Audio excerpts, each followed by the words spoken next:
Howdys and Salutations, y'all, and welcome back to another style study. First off, before we jump in, I do just want to say a huge thank you to everyone who inexplicably saw and chose to watch at least a couple of minutes of the last video. I genuinely don't know what happened with YouTube. We average about like 5 to 10 views on videos, and that one got over 1,000, so glad y'all enjoyed it. And I guess that the algorithm latched onto it. But, I mean, I would have liked to do another one of these anyway, because we kind of left off partly unfinished last time, and more importantly, it's a lot of fun. I really love this style, and there's so much more that we can sort of unlock from studying it. So let's see. So, first off, before we jump in as well, so I guess second off, technically. Second off, we, just a little recap on what we're doing here. This is what I call a style study. It's a little bit like a master study in that you think of an artist going to Rome or looking at the classics of Renaissance or antiquity or whatever and studying how they do sculpture and art to learn, like, not necessarily literally how they did it, the exact one-to-one where you mimic their motions, but to sort of see what makes their style of art tick. What are they doing in this piece that works? What are their techniques, like little fine, like technical things you can do, and then also general stylistic choices. But instead of just studying the old masters, because while they're a lot of fun, they're not necessarily the style I'm trying to go for. Although they're always good for the fundamentals and proportions and stuff. Although even ancient Greek stuff isn't actually, human proportions. It's idealized. Those forms aren't necessarily things you can actually do. That's why it's important to study them and not just blindly trust them. But besides that, I also, I've been wanting to do a more comic style, and this Witch Hat Atelier is just an absolutely gorgeous series by Kamome Shirahama. Like, just phenomenal art. And so I figured that would be an excellent place to do a style study. We've done some a long ways back on RPG, which is another wonderful comic I highly recommend.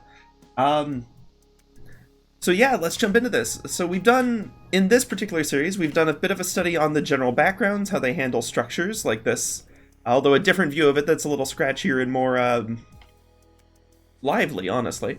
And then we've done a study generally on faces, although not as much on techniques in the face one, but more on, oh, how did Stream Chat get over there? Sorry, I gotta rearrange my setup real quick. There we go. More on just general face structures and like the elements and some of the stylistic choices made around drawing eyes and noses and the shading. And so to build on that, I figured, you know what, let's take a look not just at faces, although I'd like to do that because we didn't finish our full face study last time, but specifically honing in a bit more on hair and some of the different hairstyles we see, and then also honing in on level of detail, which is frequently like more of a computer gaming and graphic term, but it's very, very true in drawing as well. Oh, and I guess one other thing is just a heads up, is we've got a fresh overlay going this time. We've had a long time with the old overlay, and I'll probably go back to it at some points, but it does obscure a lot of the screen, and there were too many elements that I was constantly realizing, especially in our My Sims playthrough, but even in like just the art, it would block the new layer tool and some of the other tools I was using in previews and such. And since, the whole point of this channel is to be learning together, like I'm obviously learning by doing these studies, I am hardly an art master myself, and then also, having y'all be able to see and learn it too, it's not real helpful if you can't see half of the interface. So we'll give this new look a try, we'll see if it works, we'll see if there's any bugs, because it is the first time with it, and we will go from there. So with all of that prep out of the way, why don't we actually jump in here? First off, quick recap of last time. We were looking at faces and some of the detailing around, not necessarily proportions directly, but how they're approaching eyes and noses, how they're doing different hair motions, ways they're handling the face shape and shading, and especially the difference in hairstyles between Coco and Agate and some of the other characters. And I do want to just apologize ahead of the game. I don't know if I'm pronouncing these right. I haven't found anywhere where they're actually said out loud. I stumbled upon this through complete chance while perusing manga, and it's been wonderful, but I haven't seen much other media on it. Something else to study, I suppose. But if I do get those wrong, I do apologize. Please feel free to correct me, as I always say in either the Twitch chat or in the YouTube comments, is feel free to backseat. Obviously, like, this is a learning together channel, so I won't be perfect on any of this. But I think we can unlock some interesting insights into how this works, and more generally into how to break down an art style and sort of see what ticks in it. So we'll see. I won't promise we'll finish the salt illustration, partly because it is definitely not going to fit on this page. But I would like to jump into it a little more and maybe mess with some of the hair, because I wasn't as satisfied with how the back was looking, and I think there's more we can learn there. So, before we jump in... Actually, nothing else before we jump in. Let's jump in! And let me kick off our Pure Ref, which is, by the way, just a wonderful little tool. That's just a really handy sort of pop-out view where you can manage all of your reference images. So I've got everything that we've been looking at over the course of this whole style study. And just kind of like a nice collage, easy to drag and drop. I don't remember if it's free or, like, very cheap. It was like, I want to say it was like a $15 forever purchase, and I've had it a couple of years. It's real nice, especially if you're streaming, because you can just add it as an element and move it wherever. But into our actual study here, pardon me, we're going to look at Qifrey. Qifrey being the mentor. Oh, one other thing, for anyone worried about this and you're like, oh, you know, I want to learn about this, but I don't want to be spoiled, don't worry, we're only using reference images from the first volume.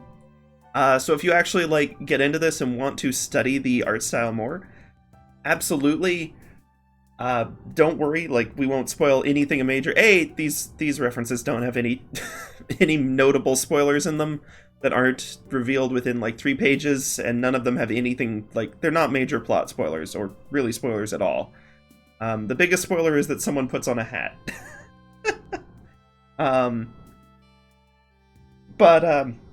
But yeah, so no worries, no major story spoilers or anything like that in these references, and I won't meander into them in the discussions either. So, like, definitely feel free to watch, look at the style, and if the style suits your fancy, or you just think it looks like a fun story, then, like, definitely go check them out. Seriously, I've been having a lot of fun with this manga. It strikes that wonderful balance between, I don't know, not necessarily serious, but sincere. Like, it's not just, like, flighty, silly nonsense, and it's not hyper-over-drama. It's just very... The characters are all very... I hate to say authentic, because that sounds so generic, but they're very much, like, believable too. They have personalities that you recognize, and they act in ways that make sense and are interesting. And, like, that alone is just a wonderful feat of writing. But the art is an achievement in its own right, regardless of the writing. It's just that they happen to both be really good. So today, we wanted to look at face details, but also level of detail. And what I mean by that is, typically it's more of a, again, like a video game or computer game term, where the closer you are to an object, it's going to frequently use, well, if they know how to optimize their game at all, it will usually use a lower poly or lower detail texture if you're far away, and a higher resolution, higher detail texture and model if you're closer. Because when you're right up close to it and you're in that environment, like, it's important that you see all the details, you'll be looking at it, it'll be a focus. But if it's, like, off 50 miles away in the background, it'd be really far away. But you definitely shouldn't be rendering the full model in detail, because no one's going to be able to see it. You see this a lot in games. If you ever start looking at, like, distant background elements and really trying to look at them, you're like, oh, that isn't as full detail. But it doesn't need to be. And this is true if you look in, like, comic backgrounds as well, too. Oftentimes, like, they're strategic with the detail, because if everything is high detail, there's no contrast, and so it's hard to draw the viewer's eye. But if you have, like, a very detailed foreground, and then you can just kind of leave the background kind of vague, then it means that people will focus on the foreground with your characters where the action is.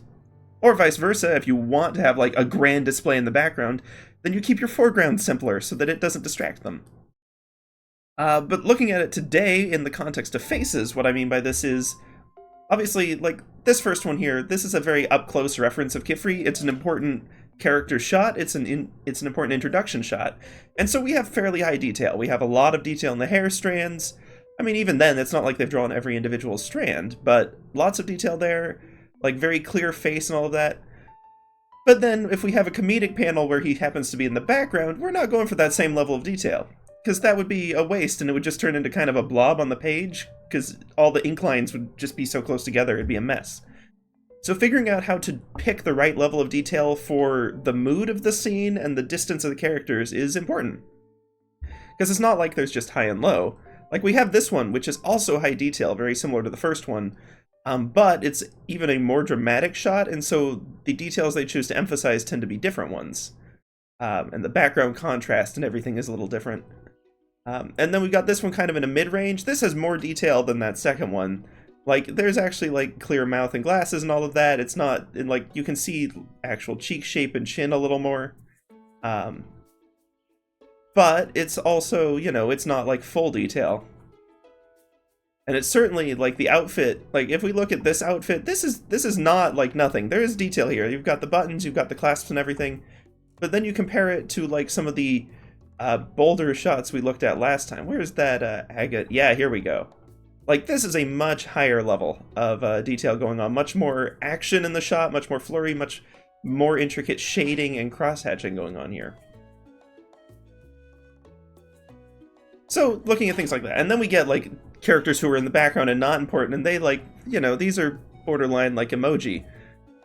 Which, you know, is the perfect thing for this. You get the mood, and if you don't get the mood, they spell it out, just to be sure.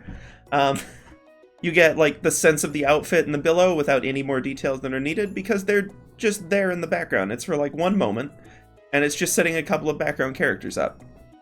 So it's not the same as a, you know, more important character of the story, and it's not the same as a closer-up shot. But I want to focus on this more detailed one first, partly because that's closer to what we were looking at last time when we were studying Coco and the others. And, I don't know, it's a good place to begin. Though I'll admit I haven't warmed up quite as much as I'd have liked before this stream, so you may have to bear with me. We're going to have some rough lines here at the start. The other thing that I wanted to look at here, let's crack out our 7, and I've still got the Millipen, which I like this pen, but it does not quite replicate the same line style as, like, Micron's, not the same way I'd like. Biggest thing being, it's kind of too consistent, and as much as Microns are famous for being consistent, when you're actually using them, you have a lot of control over line width, just by the speed and the pressure you use. Mostly the speed, to be honest, because you shouldn't use a whole lot of pressure with those, or you end up messing up the nib. I don't know if nib's the right word for that type of pen. Well, whatever it is. It's not as good for it. Let's clear some of these lines out. Zoop. And, yeah, so we'll just have to deal with the fact that we may not have quite the same line quality, also because I am not, you know, a professional manga artist, so we're not going to replicate that one for one, which isn't what we would want to do anyway. We're not trying to perfectly match this style in general, we're trying to study it and find the interesting elements to work into our own style.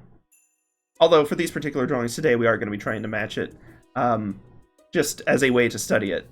But for finished pieces, I would not generally be trying to match the style one-to-one.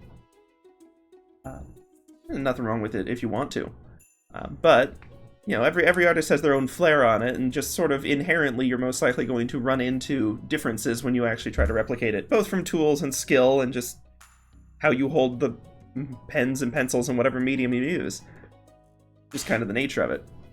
But suffice it to say, as I was able to fix the overlay problems from the previous stream. I have not been able to find a satisfactory, like, Micron pen equivalent yet, to my chagrin. So we'll keep looking for those. But in the meantime, we can go ahead and get started in here and try to look at some of the key elements on this. So in our first sort of style study here, whoops, that was not quite the right. I wanted to, yes, there we go. In our first style study, we broke out a couple of very distinct steps for illustrating the house object. I don't have that one pulled up at the moment. But looking at how one approach, not necessarily the approach that the artist herself uses, but one approach that we can follow is sort of a silhouette and then into detail. Especially this is easier with digital art because you don't have to commit to lines as permanently as you often do with many physical media. So you can get a silhouette, and then if you don't actually want that strong silhouette line, you can lose it later. But it's a good way to structure from general to specific, which is generally a good approach to approaching art. So you wouldn't start with all of the little hair strands and details in here first, and then move over and do the eye. Although to an extent I did do that a bit last time, but that's not really ideal. You want to kind of figure out the general placement of elements first, general shape of elements first, and then slowly work into more details. Because if you commit to all the details first, and then you find out that you put it in the wrong place, There's ways to save it in digital art, and there's... Even then, they're a little janky, and there's far fewer ways to save it in physical media. So, the last time the approach that we took, just as a sort of recap, was getting the silhouette. We had this sort of smokestack that we saw at the beginning here. Got the silhouette, and then we looked at sort of the main contours that give shape, because there were two kind of types of hatching there. There were sort of shape contours. Actually, there were sort of three, really. You have shape, shadow, and then texture is what I would call them. These ones, because it happened... It's a texture thing to an extent, too, but it did happen to align well with the shape of the object.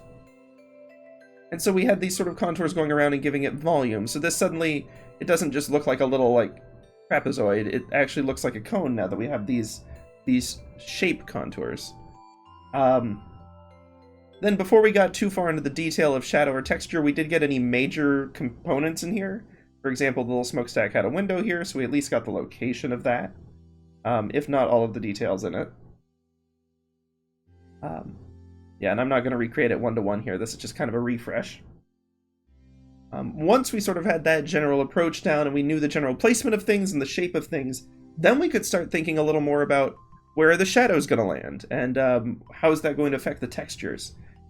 And looking at the way that Kamome approached this, apologies if I use the wrong name first. I'm still trying to get the hang of honorifics and everything properly. That's on me.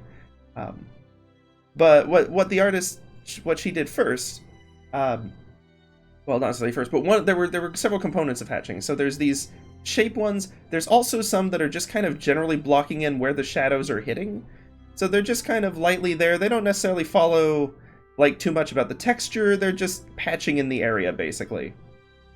And then we had the texture ones.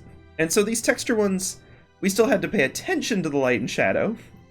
Because where there's a lot of light, they may become washed out. Where there's a lot of shadow, they may blur into the darkness. And then it'll be kind of a moderate density between those 2 points. But they kind of fit the brick edges. So we have, in the shady part, we have a lot of them. And then as we get into the lighter parts, it's like a lower density. And we get a little more and a little more. And just going through on these, and they add sort of the texture to this shape. There was another object over here, so we actually had like a little more shadow going on there. Anyway, once we had that, it was a matter of sort of refining the details if we needed a little more with this window, perhaps. To sort of see the angle. If we needed some texture on this particular patch of, it appeared to be something of like perhaps stucco. And then there were two other things. One of them, like two other things that weren't using the same micron pen. Up to this point, we've been using exactly the same pen to render all these lines. But these two specific details, one of them was using a much darker line for important silhouette components and in the shadows. So this style is mostly following actual light and shadow, but she does occasionally use like a darker line to really emphasize either an important object's silhouette or especially a deep shadow. The second thing that we see, and I'll just go ahead and do this all on this layer as a sample, was a little bit of actual, oh right, I will need to mess with the opacity a little bit if I want to do that, so it's probably easier to just do it on a new layer. Just a very, very faint bit of actual shading in here. In the case of the printing, it was of course not stippling, screen tones. So a very faint screen tone over this area, just to add like a little more depth to it. And it does, like, let's see if we can bring this out a little bit. It adds almost a warmth to it, because everything else is still like, even with the well-drawn lines and the edges there that are all very, or like organic and natural, having a little bit of like this flat shading does add a depth and a warmth to it that isn't there otherwise. Like, it's subtle. It's very subtle to the point where, like, when I was first, like, looking at this style and reading this story, I didn't even notice the screen tones at all. It wasn't until I was really getting in here and trying to study what made it tick that I noticed those. So, okay, let's pop these two into a folder, put them away. There's our sort of refresh. Rough around the edges, though it might be. And I can actually, like, let's look at the... Yeah, so this was the actual reference we did from the illustration on the cover that we had up at the start of stream, and then, admittedly, we sort of ran out of time on this one, so it's a little less consistent than I would have liked, and the shading here is a bit rough, of Rotenberg ob der Tauber, trying to replicate the style. And that's what we'll try to do today, and what I highly recommend if you are doing a style study is do something from reference. You're not going to be able to just magically conjure it from your head. Heck, if you can, like, trace it a little bit, just don't pass it off as your own work. Trace it to learn how the lines work as an exercise, not as a finished piece. Then do some reference, like, try to really see what makes it tick. And then try to apply that stuff to your own art. And I'm certainly not the first person to say this, and I certainly won't be the last. Someone's probably already said it since I said it just now. It's pretty common art knowledge. But it never hurts to reinforce it, because it remains true. If you're just doing the exact studies and you're not applying it, it doesn't stick in your head nearly as well, and it's much harder to use later on. Or to even understand. Like, even if you never plan to use these things in your art, it's cool to understand how it works, and that can be useful later. So that's what we've done here. We've got the one that's a study from reference, and then trying to apply it. See if we actually understand it. See where we run into hiccups, where like, oh, maybe I didn't fully understand how that particular piece of it worked, or oh, that technique doesn't work with the type of texture and architecture that we're doing, or things like that. So going back to last week's second stream, we've got the faces, where we did they study from reference on Coco, and then we tried to do something for my own character, Salt. Obviously not finished, but we got a pretty good feel of it, although the hat is twisting in some weird ways. But yes. Yeah, based on the hat, Salt would actually be a villain in Witch Hat Atelier, which I find very comical. Salt definitely isn't the safest magic user, to be fair. Or much of a magic user at all. I think she... Well, in any case, that's neither here nor there. Let's jump into our actual study today. Because what we want to look at here is the face. And, well, let's just see. Let's see if we can figure out what makes Qifrey's face tick. Because Qifrey's a little different from the others. Qifrey is an older character compared to the ones that we studied last time. And he's a guy. So there's just some face shape differences and style differences that we'll see. But honestly, the main thing that I wanted to look at here is the hair. Qifrey's hair is a very different style from Coco and Agate. And it's, I like the way that it's shaded, and I think it'll be useful if I want to draw Salt or other characters, so it's something I can apply. Let's start. Let's get our pen size back down from 80 to 7. Let's grab a slightly less dark black, because I kind of like working in softer grays a little bit. That's where you get like a full perfect black on things anyway. And then let's just see where to start. So, based on how we did buildings, I'm inclined to start with the face silhouette. Now, this does come with the caveat that faces in particular are very complicated proportionally, and I'm not necessarily doing a full proportion study on this one, much like I wasn't yesterday, so I can't promise that we'll nail the proportions in one go. Nor is that particularly my goal. As long as we get some of the elements in place, then I think we'll consider this a success. So let's see. Looking at this one, the one thing I do want to align, like, and really do as far as structure goes, I'm not going to worry about structuring out the whole face, but I do recommend figuring out the angle of it right out the gate. That's why you see so many examples where, like, they've got a face rendered something like this, and then you've got, like, I don't know, eye, nose, mouth, or whatever. But figuring out, like, the vertical and horizontal, and the third dimension too, but especially these two, figuring out how stuff is tilted is really important to getting all of the other details right. So I'm going to look from...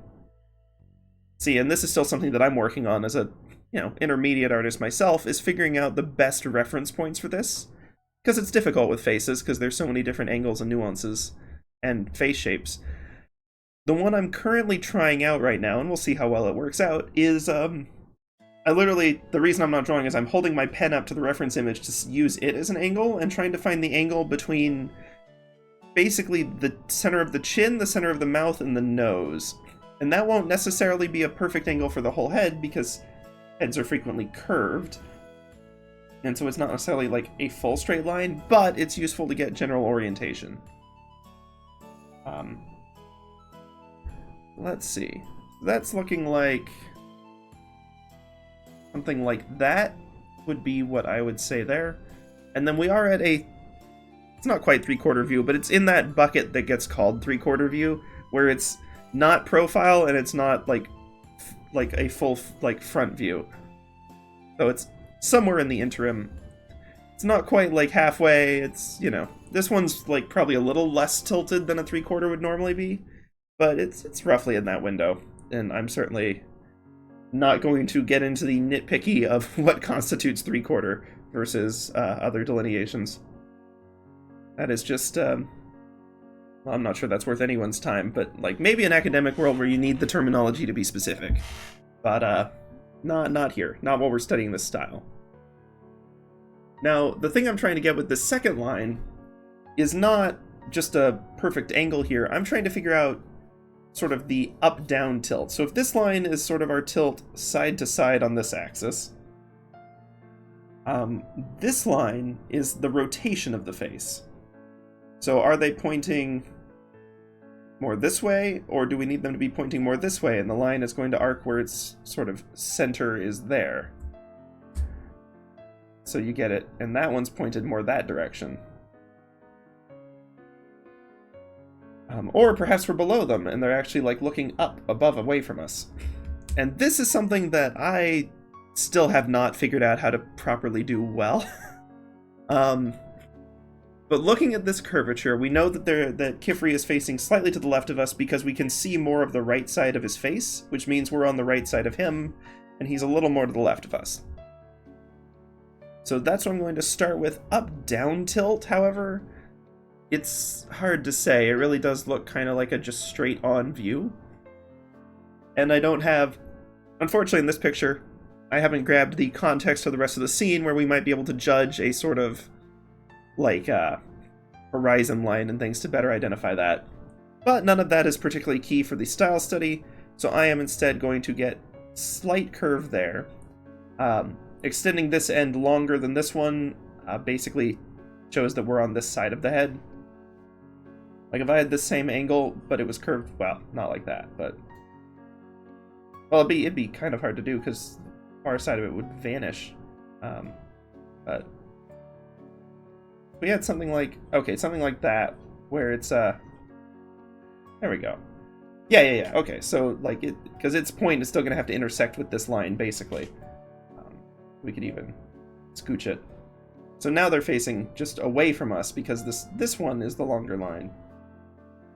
You get it too far, and this suddenly stops being believable as the center of the line, so we don't want to mess with that. But this would be how to orient it that way. And so this is where we'll start. I suspect the angle on this line is a little bit too harsh. But we'll start with this. Because he's not really looking down all that much, and this line implies a certain amount of looking down. So we could kind of flatten it out, maybe. I love these vector lines. They're extremely useful, and it's one of the main perks of digital art over physical. Even more so than like the erasability options, is these vector lines make it so easy to manipulate lines rather than just having another go at them. The main reason that I started using CSP, or Clip Studio Paint, which is the tool we're using now, as opposed to something like Krita, which I really like Krita. It's a wonderful tool. It is free and open source. It's amazingly professional software for something that is free and open source. Like, it's like, you know, it's sort of like the Blender to Maya. This is like, Krita is that way to Photoshop. Like, it's very good. But CSP has stronger vector tools, and that was the main thing I was looking for with it. And it's been quite nice. It'd be kind of fun to go back to Krita someday for a stream or two. Just like relearn all those tools and elements and see what it's like starting fresh on that one. Because I'm sure they've updated it a lot since it's been like a year and a half, 2 years since I really spent a lot of time in it. That was the one I used a lot back when I was first learning during the whole pandemic and everything. Okay, but that's a whole separate tale. So we were talking about using the silhouette and lining that up first. So, going on the general premise that halfway up and down the face is where the eyes are, It's not always the case, but it's usually pretty darn close for people, even though intuitively we don't think of it that way. Let's get our silhouette line here, and we can sort of see this cheek line is landing. It's not all halfway down. It's a little bit less than that, and I'm just going to try to keep the angle and think about its position relative to the other parts of the face. And this, I know there's like a slight curve or slight indent in it, but I suspect we don't want to emphasize that as much as we accidentally will, so I'm just going to keep that a straight line for now, down to a fairly flat chin, and then back up. And we need to think about, this line is going to come out further to the side for the same reason that this curve does, because we're on this side of it, so we see more. And it's going to come vertically up slightly higher than this joint here. Actually, no, slightly higher. No, yeah, slightly higher than this joint here. So it'll probably be... Actually, I think we're in a pretty good spot with it where it's at now. Start with that. We see that there's like kind of neckline here, so I'm just going to throw that one in as a reference. Let me make sure. Yeah, that might be a better view for what we're trying to do here. We can see the neckline a little bit, see the angle of it a little better. And the reason I'm starting with these, again, is because this may not be the approach that the artist uses herself, but this is a pretty good approach to breaking down shapes in general, is let's figure out the sort of the form of the object, like the 3D shape, but also specifically the 2D sort of silhouette outline, whichever you prefer.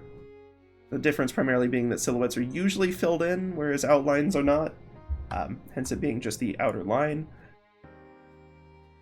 And then I'm not going to worry too much about the proportions of this little, like the actual top of the outfit. That's just there for a little bit of context. But it is useful for us to see, that this line is roughly landing where we would expect it to from this distance. Because the main secret to proportions in almost anything is not that you have to figure out all the math, you just have to make sure stuff is correct relative to the other stuff in the drawing. Like, when you're drawing something, even if you're trying to keep the proportions right, your first line on the page can be literally whatever size you want. Now, if it's too small, you're gonna not be able to render it very well, and if it's too big, you'll run out of space on your document. But, like, it can be whatever. However, every other line needs to be the correct size relative to that first one. So, like, once you set the scale, you gotta stick to it throughout.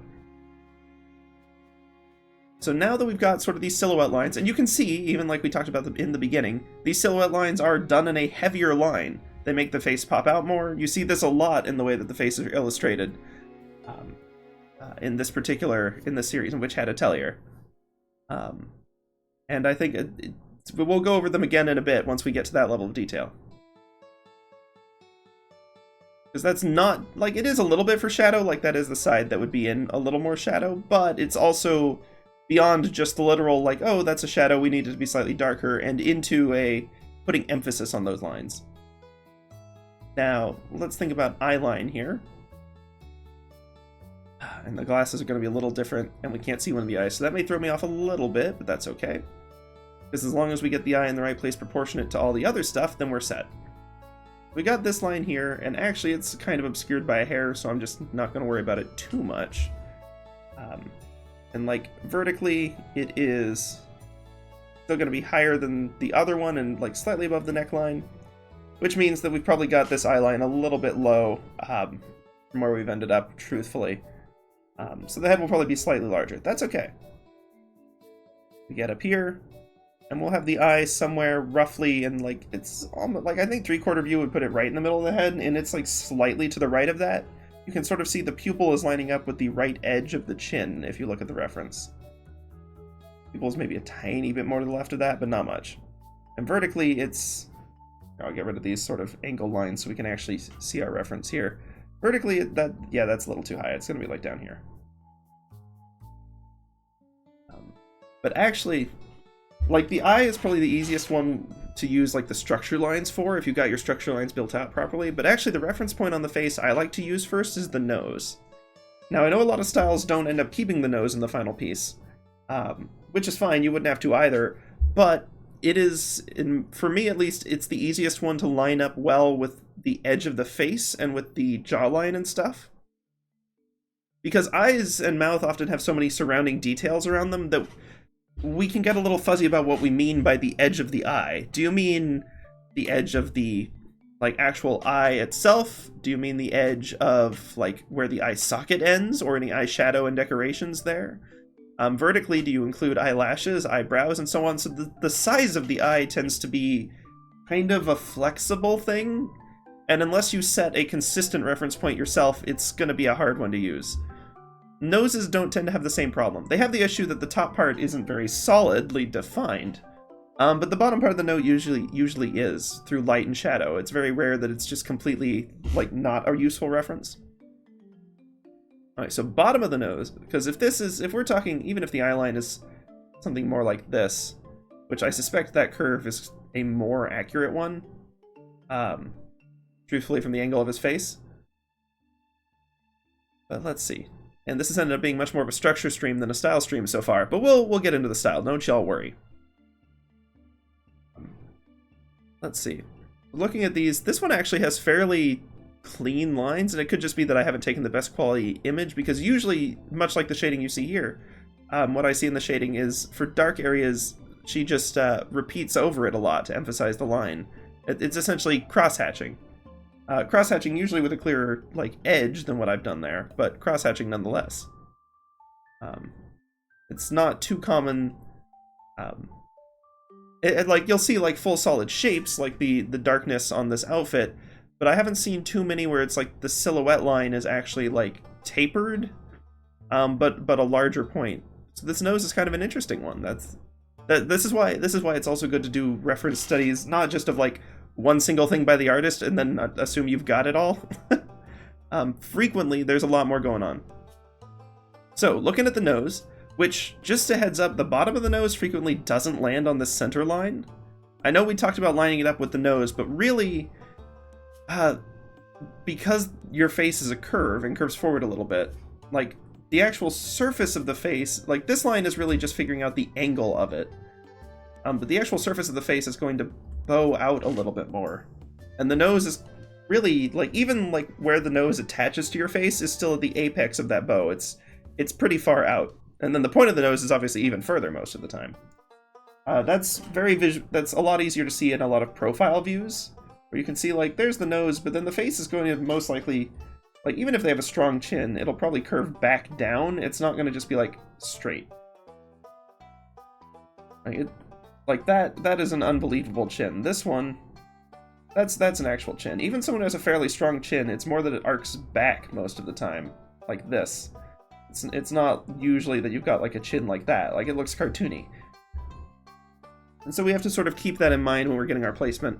Because if you look at where, I'm just going to use the rightmost, like, indication of the bottom of the nose here, and you look at vertically, it's slightly higher than this. So it's pretty far down on the face. It's not up here in the middle, which is, as much as we intuitively want it to be, it's not there. And vertically, it's really like it starts over this edge here. So it's something like this. And again, I've not got the larger brush pen. They've got a sort of gentler taper there. This one arcs up a little bit. It's like slightly wider than that one, but the vertical distance takes us up over this edge and a little higher. So that's what we'll sort of look to there. And then we've got sort of a shorter continuation of it arcing back up. And this is where we get a little bit of, like, just a texture and shadow on the nose. This face has very little shading on it. Partly because it's an important introduction one, so they want you to see the face clearly. Actually, mostly that. And partly, I guess the other reason is it's not a particularly ominous scene. It's not one where there's, like, lots of intrigue or it's a dark moment or anything, so the shading is fairly light. You'll notice that while at the start of this we talked about the screen tones, there's not any screen tones on this face right now. Or at least if there are, I can't see them. But we'll look at that more in a minute. And that's the kind of thing you want to start noticing is, like, okay, we know this artist uses screen tones. Do they use them on faces? Do they use them mostly on chins or other locations? Like, if you want to be able to replicate the style well, or just understand what makes it work so you can think about what you want to do with your own style, it's important to try to pay attention to that sort of thing. Let's see. kind of got this glasses point. It's roughly the same height as like this, so I don't want to make it too big. And it is tilted away from us ever so slightly, so it's not quite a square, it's a little more vertical. I'm going to clear out some of these straight lines to show what I mean. So like, it's not a full box, it's a thinner one, which on something like this allows you to make it appear to be tilted. Or tilted away from the viewer, even though, you know, technically, as with everything drawn, it's still flat. But it looks to be in perspective, because that's how squares look when they twist. And then we've got sort of the one glasses circle that's roughly the same size, and it does not appear to be as tilted away, because this is a pretty gentle tilt in any case. There we go, that'll be good enough for our little reference here. And we can see the center of the circle is landing roughly above this point, so we're still in pretty good standing proportion-wise. We may not have the arc of the nose exactly right here, but generally speaking. And we'll talk about studying the texture of it next. Yeah, you can see this one's actually like overlapped a little bit, so even though the glasses don't look like there's a lot of contrast happening here, or like depth, there still is, because this one is sort of hidden behind. And then we've got the eye, which I think we've actually gotten a pretty good job on the pupil placement here. And this is one where I'd like to start actually looking at the style a little more closely. I'm going to hit save first, just in case. Well, first off with this one, and this is where you can see this brush does not have a lot of taper or nuance to it, and it really shows when we zoom in here. But, I mean, to be fair, that is also part of the benefit of microns, is, like, they don't necessarily have a lot of taper or nuance either. They give you a lot of control. Although they give you more width control than this one does. But they're also not meant to be like super hyper zoomed up most of the time. It's the fact that you can add a lot of detail with them, with smaller strokes that come together to form the bigger picture, that's really the merit. But this is one of those things where I talk about like studying the texture. We have an example of how they're drawing glass and the reflection in the glass. And they, you know, because oftentimes you see, I mean, there's lots of ways to abstract this. A million one ways, really. Like, you can get like just like a little glint there, gives a little more of a bottle cap look. But in this one, they've really gone and like it looks almost smoky, which is kind of interesting. And it's got like a little bit of shadow up here. You can tell like they haven't actually drawn what's in the reflection, but it gives more of a feel that there is a reflection here because of these shapes. So that's something to think about next time you're drawing either glasses or glassware or some other like transparent thing in this style, is how are they going to handle the reflections? The other thing, and this is going to be a little trickier with the vector layer, but I think we can make it work, yeah, is basically she tends to use a lot of more broken lines. Like, she doesn't complete every single line in the illustration. I know, like, a lot of times they talk about if you want to be like skilled, you need to be able to do long clean lines and not like chicken scratch, which, to be fair, that is true. Like, you should be able to do both. If you're locked into one just for a skill reason, then it's probably worth practicing, because they're both useful at different times. But it doesn't mean that the chicken scratch is inherently bad. It can be used as a different texture choice. Just so long as it's intentional and not one of those, like, I guess this is my style now because I can't do anything else. So, looking at this, we can sort of see eye height and shape. I'm going to use our little glasses here as a reference. This one's roughly that far. Let's see. Looking at the interior of the eye, it really is only slightly wider than the glasses. Our pupil position, a little off, but that's okay. We'll come back to that one. And the inside is actually, I think, mostly shaded with just very dense, like, hatching. One that comes there, and then one that kind of continues on like that. And we noticed in the other ones, especially with the architecture, but oftentimes, and we'll see it in the hair too if you want to look at the reference, oftentimes the way she does these long hatches is she'll have one and then it kind of peters out into dots. Like, it gives it a little more texture. It's not just the like flat lines, and it gives it a little more of a gradient than you can normally get with line work. It's very well done. It's one of my favorite parts of this style. It gives it a lot more liveliness or depth. I hate to say depth because that, I don't mean literally volume in this case, although it can help with that, but more of like, it makes it easier to visualize. It makes it just that tiniest bit less abstract, even though it's still very abstract. but it makes it a little bit easier to mesh it together away from just the lines, because you've got the gradient texture that it provides. So you can sort of see, like, this one appears to be mostly horizontal lines that roughly line up with these ones here, just filled in fairly densely. And then this one we've got kind of the gradient, but vertically done. And then simple line up here.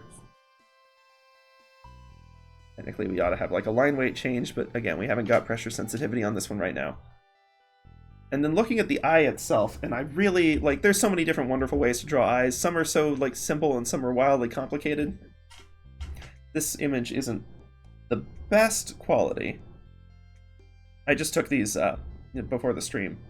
So we can tell that this pupil doesn't go top to bottom. Like, the pupil's fully visible in the center here.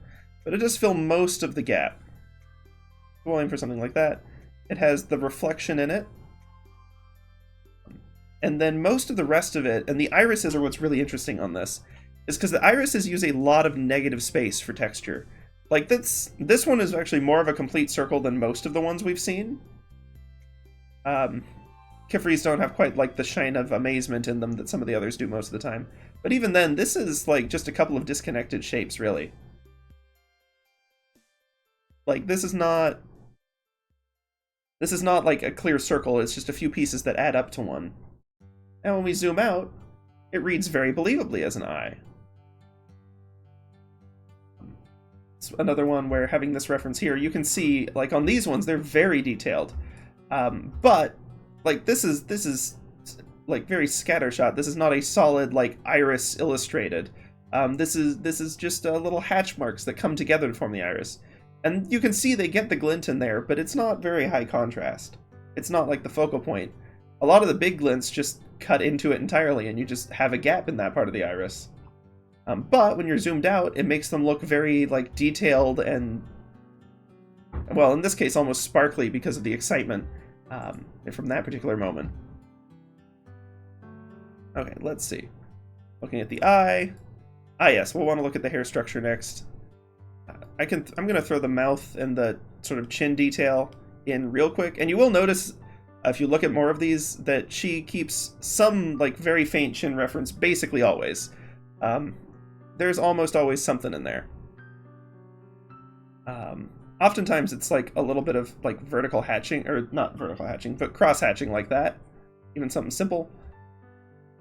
But yeah, no, it's pretty much always there.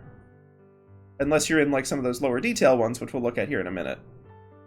So this comes out roughly, like, not quite a nose width again, but further than we've got it, until the edge ends basically under the pupil, which is actually true to human proportions for the most part, too, until you tilt your head too far.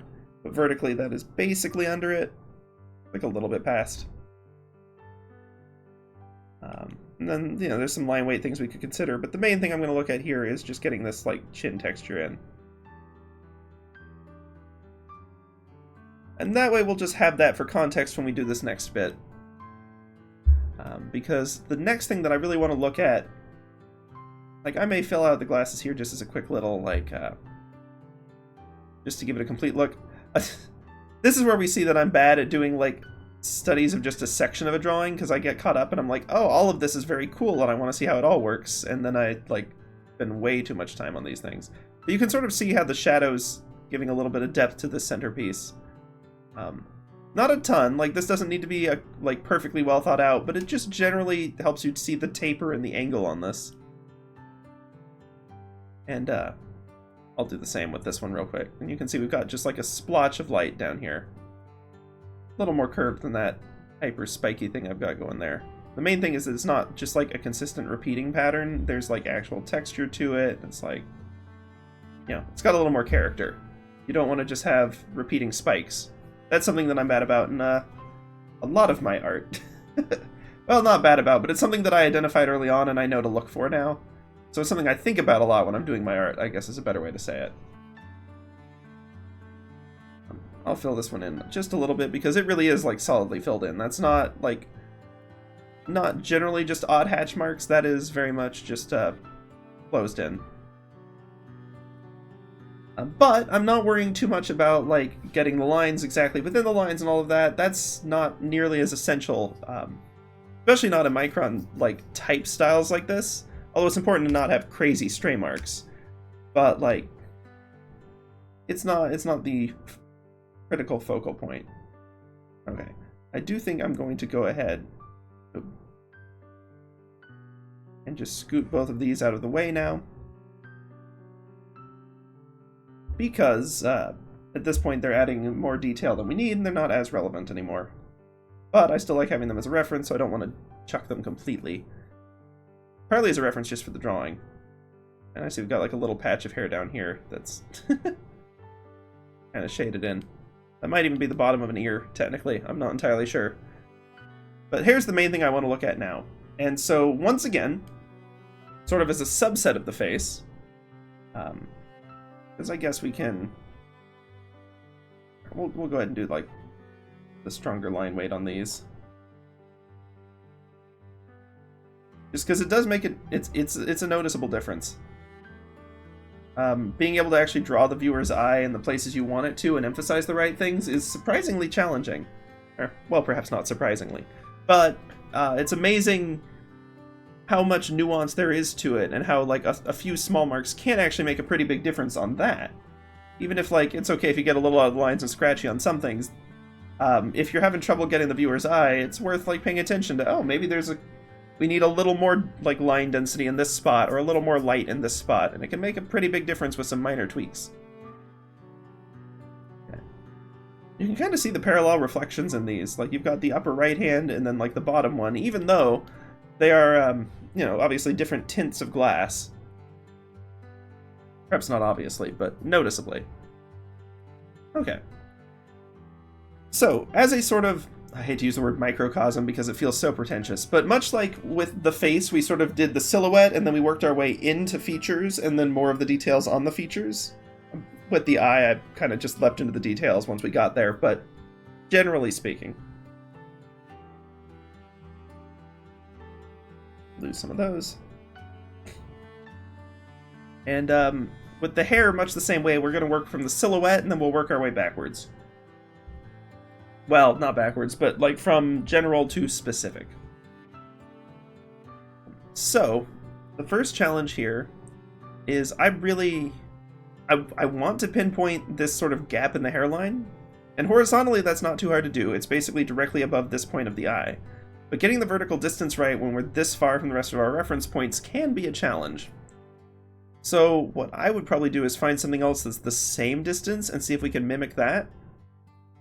So looking at our reference, the distance from like the top of this peak to the top of the glasses is generally what I'm looking at, although I guess I could look at other ones.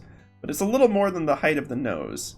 So we've got this distance here, and like, I think we need to bring this down a tiny bit, probably. Actually, we can literally just measure this, technically. So I'd say it's... It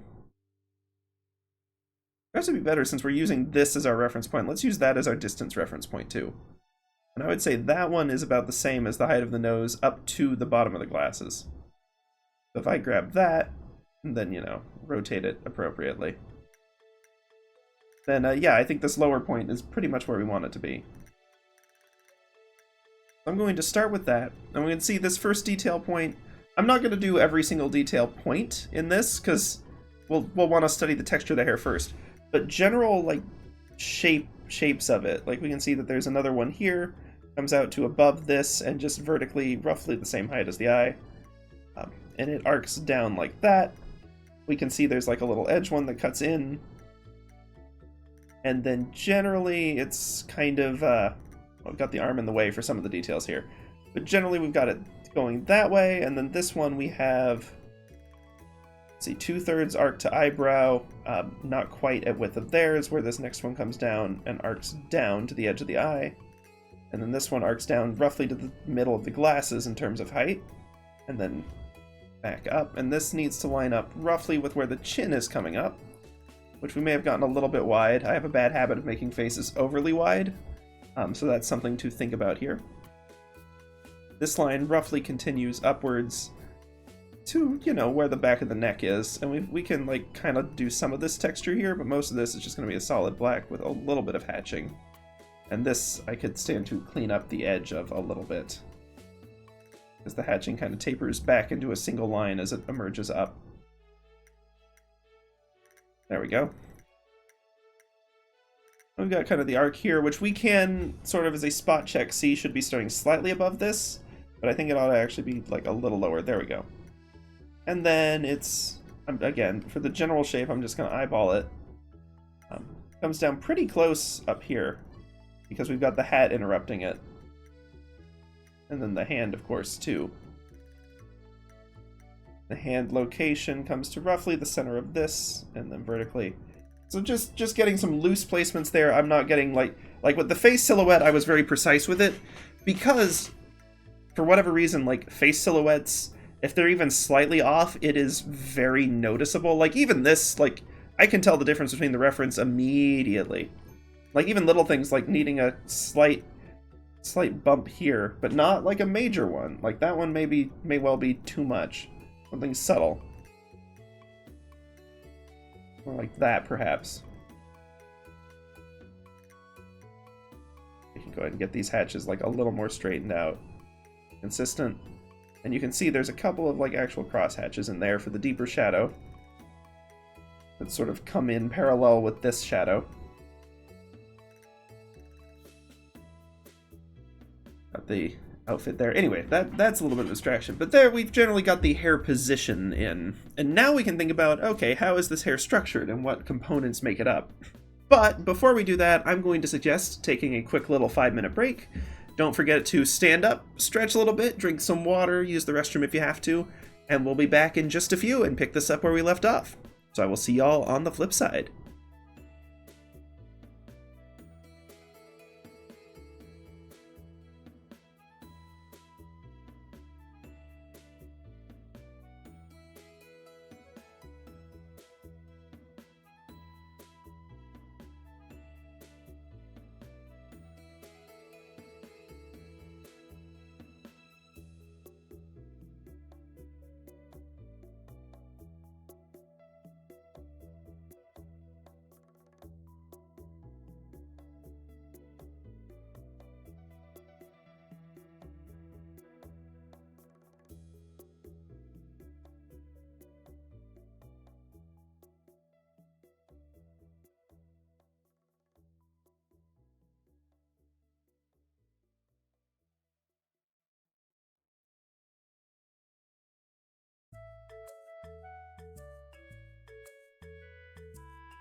Howdys and salutations, y'all. We ready to kick this back into gear? I know it's not been quite 5 minutes, but we're close. And I realize I'm probably going to run out of time again, just like we did last time. Let's see. I'm trying to think through the best option, because tomorrow's stream may be a little short. And I do want to do... It's important to do the applying it stage and not just the study. And it's kind of important to do them together. I have found that if you do sort of the style study directly from reference, and then you know, pause for like a day or come back to it the next, like, a couple hours later or something, and then you do, like, the style study where you're trying to apply it, it's way harder, because you haven't used the application part to really ingrain it in your memory yet. That's sort of the part that makes it stick. So if you skip that part, it seems to be a little less beneficial. And if you want more on that process, actually, I recommend one of the, like, a great channel for that, YouTube and Twitch-wise, is Drawfee, which I'm sure if you're browsing this sort of thing, you've probably heard of them already. But they're wonderful. Drawfee has done a lot of, like, fun streams and stuff, but they've also done actual, like, art tutorials, and I gotta say, they're one of the better resources out there. They, there's a lot of art tutorials that I think aren't as beginner-friendly as they think they are. Not just for technical reasons, but for enthusiasm reasons. They get very dry. And Drawfee manages to cover the technical stuff well, but not in, like, so much depth that you burn out on it as a, like, first intro level. And they manage to talk about it more honestly. It's not like, oh, this person teaching me is, like, super professional and they're, like, always on it, never get bored. Like, no, the art process, there's a lot of stinking ups and downs. Like, emotionally and energy-wise and everything, just in a single piece, there's a lot of, like, ebb and flow. And they you know, they laugh, and because they're, like, more of a comedy group as well, or at least a fun and entertaining channel that's very, like, I don't know, they convey that stuff better. They catch that side too, and they show it, and I feel like that's helpful for beginners, because you're not just seeing, like, the hyper-trained ones in hyper-trained mode. You also see, like, the ebbs and flows and the ups and downs, and, like, when they're in the zone, and when, like, you know, sometimes maybe they're not as much. And that's okay. And, I mean, they're all amazing, so even when they're out of the zone, it's still really, like, wonderful. But, like, their art's amazing. Highly recommend. It's been a while since I watched their stuff. I'll be honest, one of my greatest regrets of starting Twitch streaming is it has, pretty heavily undercut my Twitch watching. And some of those I don't miss that much, like, it just, you know, it was burning time. But some of them I'm like, man, those were good. I miss doing those. Oxbox was another one, or actually Oxtra, the outside Xbox team. Really, I don't know, like, watching a lot of their, like, Dark Souls streams and stuff was some of my pastime during the pandemic, and some of my background sound for art. Although these days I recommend less distracting stuff. But early on, when the hurdle is just getting yourself to do it at all, sometimes having, like, even distracting audio is fine if it's keeping you on there, you know? Like, you may not be getting 100% max efficiency in your drawing, but, like, you don't need that. You just need to be enjoying it and building the habit of doing art at all. Okay, now back to this. Let's work on the hair and specifically study the hair, and then maybe we'll try applying that to our salt drawing from yesterday. We won't have the face finished, of course, but we can apply the hair, and then we can look at a few other reference examples, maybe like the level of detail stuff if we have time. The other thing I'm going to do here is subtle detail that always makes a face look weirdly empty. Missing eyebrow. It hits above the apex of that. It's actually angled somewhat upward, not downwards with the eye, and comes roughly to the point here. We can see it's slightly tapered. Mostly horizontal, filled in, looks like, with a couple of... You've got the main block, and then you've got a couple of these, like, parallel lines that add a little depth, which is very fun.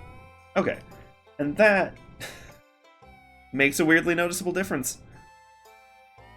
But let's look at the actual hair strands. So we can see, you see this a lot in, well, any illustration style, but especially like anime and manga ones, is you've got kind of these hair bunches or hair bundles, because you don't want to be drawing every strand of hair.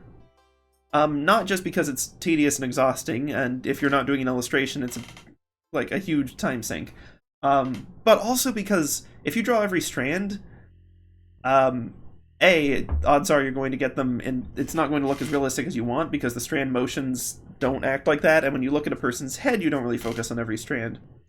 But also, just as far as composition goes, it's a bad choice because it puts way too much detail density on top of the, like, into the hair and not into the face. So you see these bundles and stuff, and a lot of cartoon art styles. It's basically figuring out what are ways to render the bundles that are both exciting and believable, with some ratio of the two, because you don't necessarily need it to be like believably real. It just needs to be not suspension of belief breaking.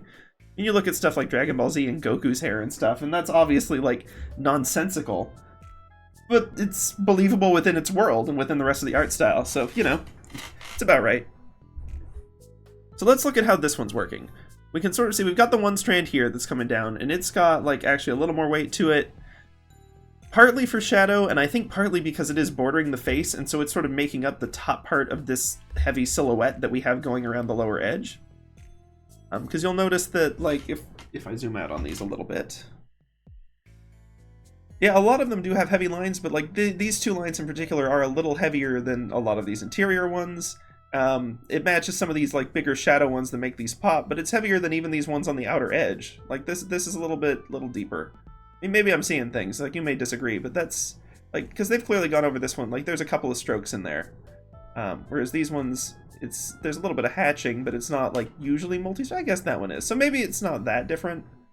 But even if it matches these outer ones, you know, it's worth making sure that we get the darkness right compared to, say, some of the interior lines and hatching.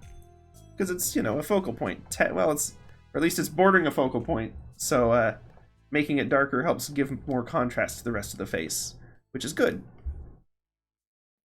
I've talked about contrast a lot on other streams, and there's plenty of wonderful resources out there on how contrast works and what makes it tick. So I won't dig into that too much right now. I like this one though, because this strand, technically it's like just a solid shape, and I've gone and made it far too big there, so let's not do that. But like this here, and then just like and then that's just like kind of a separate shape from the rest of this hair strand. Like they're not quite connected. They're close. Like you can tell that in a literal sense they're the same thing, but it gives the sense that like by breaking up the lines, it makes them less, you know, dominant because they don't need to be. But also it makes them, it gets the sense of like light reflecting on it a little bit, light and shadow a little better. So yeah, you see we've got one of these shading lines where it's like a speck between the lines, so it's a little bit of a gap. It's not like it's just a consistent solid line, which is pretty true to how hair actually looks when you're just staring at someone. You're not like mentally picking out every strand of their hair. You're just like, oh, that's their hairstyle. That's, you know, where it is, roughly. You can see we've got kind of these mirrored layers, but all of these, the reason I'm kind of doing these together, is they're kind of part of one bundle. Like, there's different sections in here, but these are all roughly going the same direction. They're all emerging from, like, roughly the same point up here. Like this edge there kind of has a little bit of a point to it, and you can see that these all flow from the same sort of center point up here. And they all kind of flow along this set, whereas you get some, like, they're at roughly the same angle, whereas you get ones over here, which, yeah, it's flowing from the same center point, but it curves up a lot more, or you get ones where it curves down in contrast. So those are kind of separate bundles, whereas these ones are all roughly, like, it's not literally like a line there, but it's essentially one sort of object, if you want to think about it that way. And I'm not getting the line width exactly right here, mostly for time reasons. I don't want to spend quite all of the time nailing that detail as we would need to do it justice. Okay, so like this one kind of lines up there. So again, it's like a larger line, but it's still the broken line showing that it's not too much of like just solid bundle objects up here. It kind of breaks it up and gives a little more believable texture. These two kind of collide. And again, I'm not worrying too much about positioning and stuff, because otherwise this should probably be a little further up this away. Get like a little shadow here, and then we start to get into like the hatching, because we're like right under the hat, which probably ought to be a hair lower, truthfully. You get like the big hatching there, and then like this swoop ought to be more like there. And you see why, like, real quickly, if you don't pay attention to locations and stuff, they get muddled. But with hair like this, I'm worried less about the exact placement and proportions, Although you'll notice that I still talk about them and correct them a lot because I can't truly let them go. But worried less about that and worried more about the general form. How are they drawing each of these bundles? Because some of them, like, they're not usually just like spike all emanating from the same point. Like you see a lot of hair, even with the other salt hair and stuff, like where it's just like spike and like maybe like a contrasting one, but they're all just like kind of like that. And that, you know, it's not quite as same. These ones all have different shapes and it breaks it up a lot more. Like you may have one comes down here and then like kind of elides into another one. And then like separately you'll have one that's kind of like this and like arcs up. You might have one that's arcing more this way, and it gives it a lot more texture. Obviously this one's not listening to gravity or like hair motion, so it's a little janky. But it's got more, like, it's more interesting, frankly, than just seeing a repeated pattern. Like something like that. Same goes, like, it's a good technique for grass too. If you're trying to draw grass, like, you can do little lines like this, and if it's like a small little detail thing, that's fine. You really, like, just doing zigzags like this usually ends up looking like children's drawing, which, again, if that's what you're going for, that's fine. Or if you do, like, interesting stuff where you kind of got it as, like, hatching thing, maybe you can make it work. But a lot of the times if you're trying to get it, like, just having a little bit of a different direction. Well, I've done a bad job of that one. Like, you can keep going for a little while and then, like, have one that's, like, a little different, or, like, one that's standing out a bit more. And if you want to have more connected style, like trying to draw each blade, like, not literally each blade, but, like just not just zigzagging it. Because even if we have, like, zigzags like that, like, this looks a lot less interesting than having some of them arcing one way and some of them a different way. And, like, even if it's just at the edge, like the edge of like a bit of grass or something, like or the edge of the road or something, and you've got like a little tuft and then like another tuft and so on, and having that variety and not just the repeated shapes makes it mesh a lot better. Actually, you know what, whatever, we'll leave the weird grass drawings, that's fine. Why not? Okay. I also need to get the arc of the hat right, because I've just realized that's not angled correctly at all. Because he's lifting it, so it's actually tipping upwards. So let's look at where that lands. One end is... Oh, we haven't done the ear yet. This is quite a detailed ear, and it comes up to roughly eyebrow level before it gets fully obscured by hair. Width-wise, doesn't really come out notably beyond the collar. Like, you see that I'm just, like, constantly checking these reference points for where I am. Again, not so much with the hair detail, although I was still trying to pay attention to them. But, like, just always with the placement of objects. Whoops, let that one get a little out of hand. I looked away at my reference and not at what I was drawing, and that frequently doesn't work in your favor. Alright. And then it's got, like, we've got this one here, and then you've got a bigger chunk of hair that comes up and sort of eclipses this. And even then, it doesn't end in a single point. It ends in sort of like a couple of different, like, bits there, and then like a little one of these dashed lines. This one's got like a couple subsections. And they're not always the same. It's not like, oh, every hair is divided into these even subsections. Some of them, it's just, you know, like a little bit broken up on one side. Some of them may have something like that kind of curls across it to imply that it's gotten a little twisted. You don't see that as much on Qifrey, but on some of the other ones. Let's see. This arc here. Like, this one doesn't even have, like, a secondary point because it kind of just splits into a few stray hairs, which is an I like that, actually. But then, yes, we're looking at reference for the hat position roughly here, but then ear height, like, not the full ear height. So, like, one end is there. We know we've got an apex that's landing pretty close above this, actually. Like, not even the eye... So the point from this, like, peak gap in the hair to the eyebrow versus the point up to here where the hat hits. It's a lot less to where the hat hits. And then we know on this side it just continues to sort of arc up to the hand, ending roughly above where this cheekbone is. So we get kind of an arc. Even that's like a little high, probably. Because this one's the one I'm the least confident about the positioning. But I think we get an arc something like that. It's a pretty flat arc, too. Like, it's not really like a wild and crazy one. And then we can lose... Whoops. I don't want to delete the one we just drew, but we can lose some of these competing ones that aren't going the right way. again, we sort of got the general shape for the hair in, and now we can sort of refine and like actually get our positioning right. And we see, once again, emanating from the central point still, like from the hair part, I would assume. And we've got just kind of, again, like all of these, like these could just be repeating, like going up like maybe a little less swirly, but they could just be repeating like that, but they're not. Each of these has a little bit of a different character to it. This one has like this narrow bit, and then like kind of peaks out into a bunch of like smaller, skinnier ones that fade down. Got this one that's longer and like not quite as curved, or not quite as pointed up, like it's a little bit more out. You get this one that just has like a stray hair in it, and then a little more. It's like, it's this variety that's important. Like if you were mimicking this truthfully, you probably don't need to actually like match these each of these hair components exactly the way I am, so long as you have generally something in the right place for each of them. And you see over here, okay, we'll get to that in a second. But like you wouldn't need to necessarily be like, okay, this one has like one tall bit and then like some narrow ones, and then this one's long and wide. Just as long as you're like generally like having the variety and like major detail points, like this gap here and like the peak over here. As long as you've got those in place, like all of the rest of it, not as critical. Realize I want that line actually. We'll get into the shading and stuff in just a second. Realize the air balloon, or the conversation balloon's blocking the end of that one, so that's fine. But it's sort of our apex, and then we've got kind of a slant down coming from there, so maybe not quite as far out as our original line there, but, you know, generally.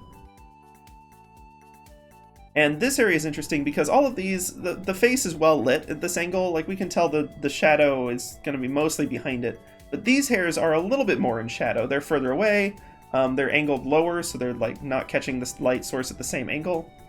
And the way that shows is, like, it's entirely what I would call texture hatching. Like, there's not a lot of additional cross hatching until you get, like, right down here in the darkest point.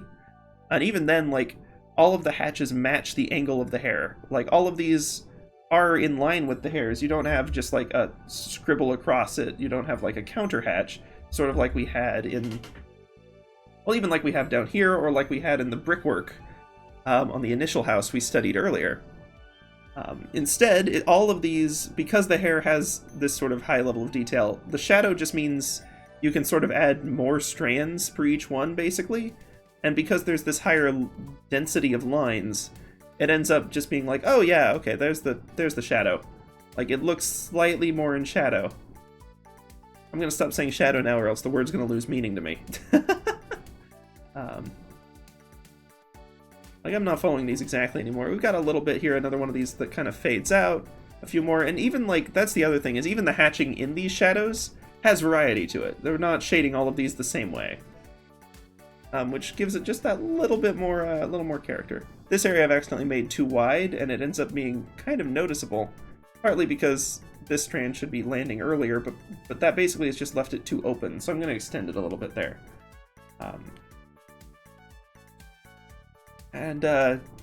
Yeah, I mean, that's basically the gist of what I'm looking at here. I'm going to go, like, fill out the other side a little bit. I'm not going to worry about the hand. I'm tempted to worry about the hand, but we're not going to worry about the hand. Because that's not what we're studying right now. I'll, like, silhouette it or something. Like,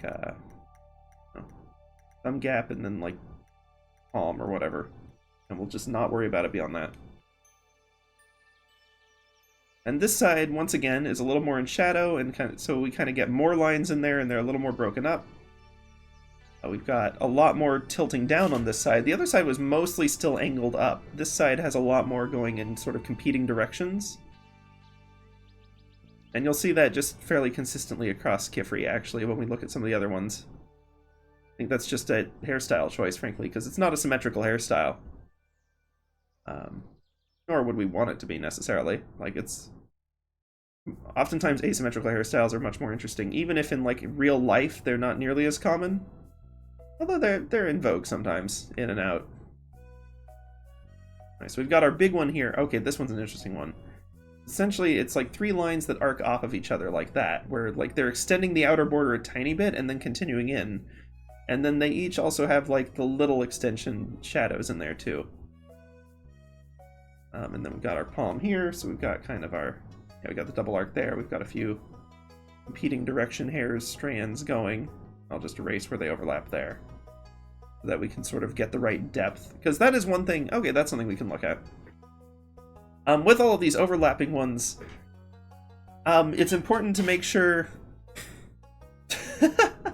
it's important to make sure that we've got the right layers on top, because even with all of this detail, it does get a little blurred if you've got, like, the under hair lines are showing through.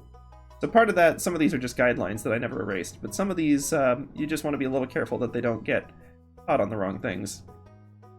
And Scopic, that's a fair question. That is actually potentially story relevant later, but I won't spoil anything, because I promise this was a spoiler-free stream. And I stand by that. Because this is a great series, and I definitely recommend reading it for just everyone. The art's beautiful, the story is interesting, and, like, the intrigue is actually really good. It's a lot of fun. Okay, and then I'm gonna look at the shading here.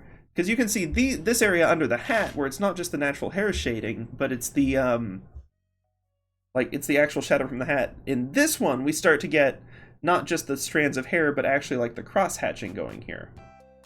So it shows that it's being cast by something a little more. Some of these still follow along the hairs, so you kind of get the sense of, like, where the hairs are coming out from under it. Oh yeah, I mean, I've only seen a little bit of One Punch Man, but that is, yeah, that's a wild art style. And then, like, the sheer force of will it would take to actually draw Berserk. Like, that may not be my kind of manga necessarily, but, like, I respect the commitment to that style of hatching. Like, holy cow. We kind of got the... Oops, I don't want to be in the eraser anymore. The hand coming roughly there. Again, I'm not doing, like, a full, like, hand illustration here. Not worrying about proportions. I don't know why I'm shading that finger in particular. Again, it's not the focal point. But we do have the shadows that come under it with a little bit of hatching. We have a little bit of hatching on the edge of it there. Deep shadows there. Because you can, this kind of shows the bend in the hat a little bit and the impact this is having on it. Roughly above here, and not quite lined up with the finger, we've got this little pin. Oh yeah, the detail level on Berserk is just nonsensical. We will probably not be doing a Berserk style study, just because it'll take all stream to do one, like, small, simple object. I don't have the, like, speed or skill to pull that one off yet. Maybe someday, but I've made this peak too tall. It needs to be only about there compared to the dot, compared to the hairline, and the dot, like, all that really oughta. Regardless of where I've put the hand, this ought to scooch. Erasing that one. We've got, like, a little crimp in this, but it's subtle enough that I may not worry about it other than just, like, not connecting the line. Yeah. And then up here, we get this lovely, like, different style of shading to emphasize the fact that it's a different object and to get the texture. So even though some of these are, like, technically shadow, like, for the shadow, like, these dots are to indicate shadow, but the fact that they're kind of, it's a different angle. It's not as consistently, like, in line or swoops. They tend to be lots of short dashes and lots of even, like, little stray dots. And it really helps to show that this is kind of a different texture. Also the fact that the hat's an important focal point, and so these lines tend to be emphasized a little more. Especially, once again, we get the silhouette, like, outer ones. And down here, like, we've got, like, a little more shadow. Some of these are crossing over, because it's, you know, most of the time people aren't going to be staring at these little details. It's just to get the right feel and the texture going in it. And this really ought to be, these ought to be more straight. And then we've got sort of a nice Qifrey study. So, thinking about that, and not about the gap in the hand, let's go back to this one from the other day. And wow, we really had a different detail. But you can see, okay, so that's an interesting, that might be something that might be part of it. These strands, they do have the layering, they do have the texture. Let's see, Bits and Bobs was, yeah, that entire thing. That's what I thought. What they don't have is the fact that most of the strands of hair here, it's a single arc. It may, like, there may be another arc that, like, interrupts or comes out of it, but it's just a single arc all the way. You don't see any that do, like, an S-curve. You see that kind of hair on, like, Coco a little more because it's long and swooping, but with, like, little short hair segments, they're not very curly, at least not on Qifrey. Qifrey's curls manifest as just, like, going crazy to the sides, which I can vouch for is basically true, yes. That's how the long curly hair does it. So, let's do some tweaks on this. Let's adjust it. And see if we can't make it match the style a little more. You can see we've also gone, like, a really aggressive bit of shading there that I may clear out just a bit.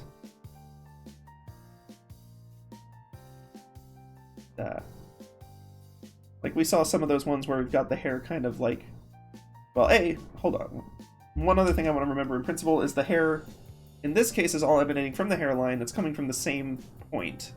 So let's make sure that our hair is still, like, emerging logically. Like, we've got kind of an arc there, and then we can have, like, another one that still seems to be coming from the same place, but is arcing, like, up a bit more. And, like, it's coming from another one that's sort of interrupted a bit more. And perhaps this one, rather than being the multiple layers there, is just, like, kind of open-ended. And we don't have as many, like, some of these may have a consistent point, but most of them aren't going to need one. We'll have to study El Rugio before we deal with that one, because that's, like, a whole separate hairstyle going on up there. And then this one, I might actually be kind of inclined to, like, just end it there and not go for, like, the full curve. Part of that could be just a, you know, a choice to match Salt's hairstyle, but I think it, I think the shorter curve actually matches better, and I was just getting kind of parallel to this, which we don't necessarily want to be parallel on that kind of random hair motion anyway. Like, that's not really, like, so one of they talk about rhythms in art, and they usually define them in ways that are unhelpful and bad, or they say something that's maybe helpful but too vague, like rhythms are patterns. I'm like, okay, so are most things. Like, that doesn't help.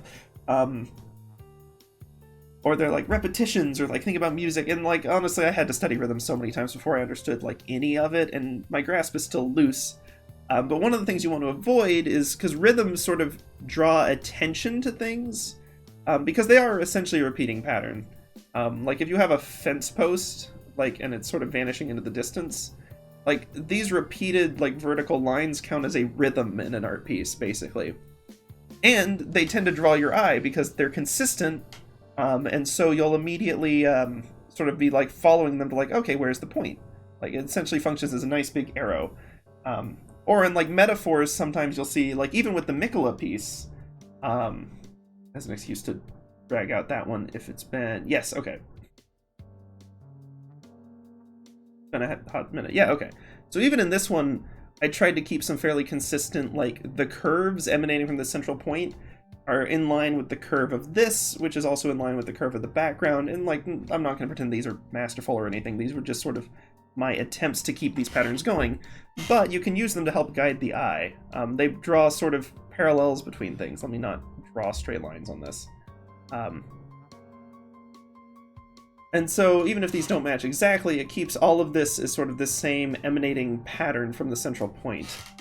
The problem with rhythms is it's easy to accidentally make them, and if you do them by accident, they draw attention, and then people are like, why is this here? It looks awkward. It looks unbelievable. Because for some reason we generally don't find rhythms believable. Like, they feel unnatural and constructed, even though they happen a lot in actual nature. One of the composition things is, if you're not trying to make a rhythm, making sure you don't line up your shot to accidentally create one. I mean, that's one of those problems when we were looking at the Blades of Grass, even.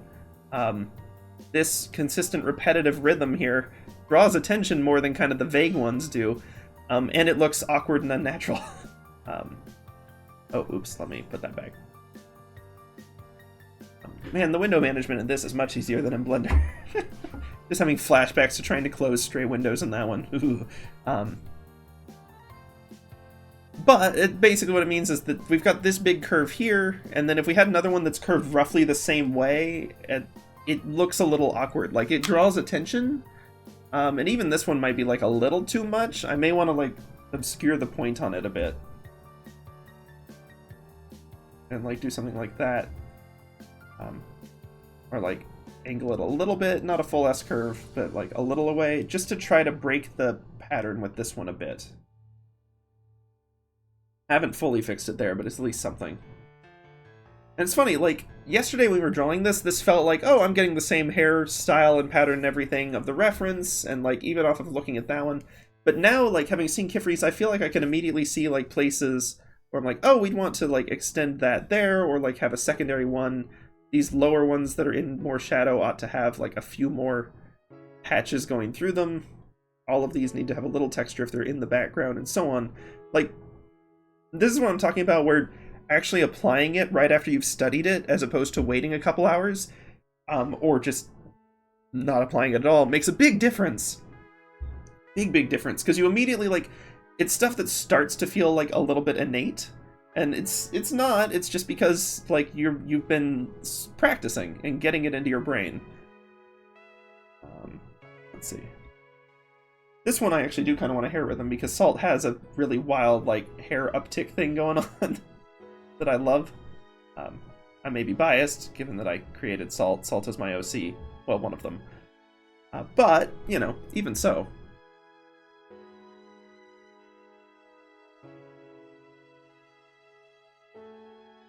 I've got a little bit of S-curves going on there, but probably ought to even tame some of that a little more. Like this one, let's not S-curve that.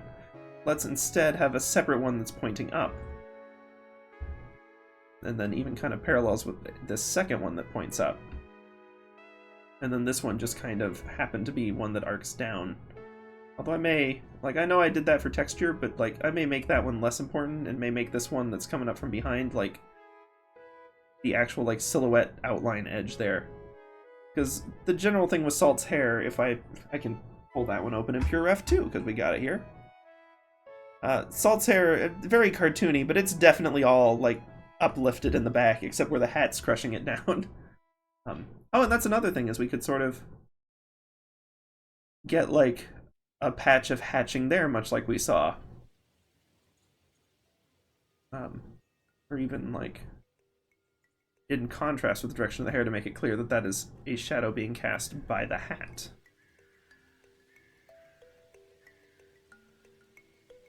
And, like, that's a fairly subtle difference from last time, but I do think it's notable and a good change. The other thing I might do is add, like, a little more ear texture here. I know Salt's ear is pretty plain, but, like, usually there's at least, like, a little something there. I may clear that one out. Make, like, a secondary contrasting one here that arcs up a little more even.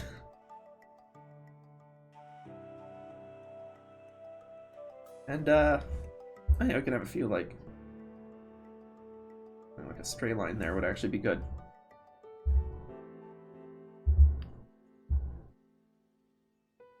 I kind of want the edge of the hat to follow more directly down and not this curve. I'm just going to hatch on some of this one.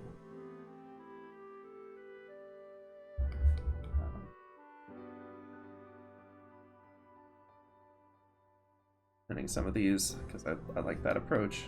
Okay.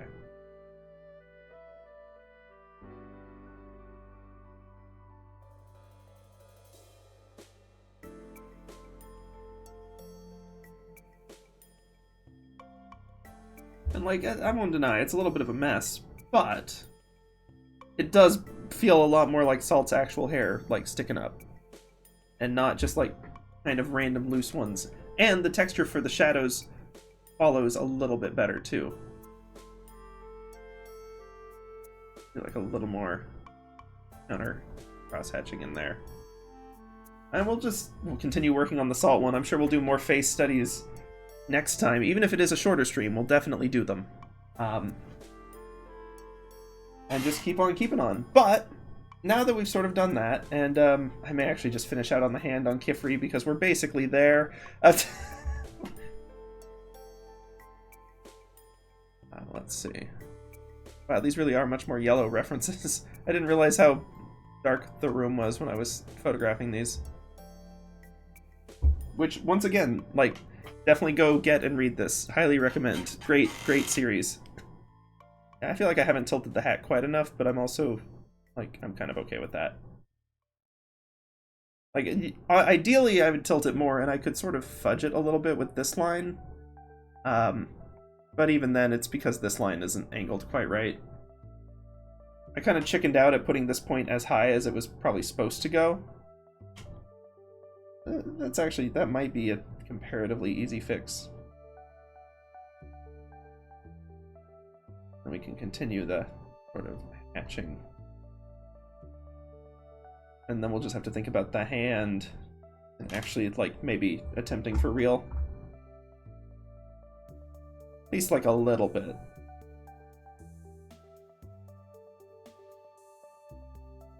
Got kind of the edge here. Kind of 2 segments on that, then up. And again, since this is not really the focal point of the study, this is not the piece that I'm as interested in doing, I'm going to do a considerably rougher, like, less intense study on it. That's going to be a little longer, probably. We've got this one, which arcs mostly down, actually. Then arcs in. This one, which has even more arc to it. And again, they're just like fairly faint lines to indicate knuckles and such.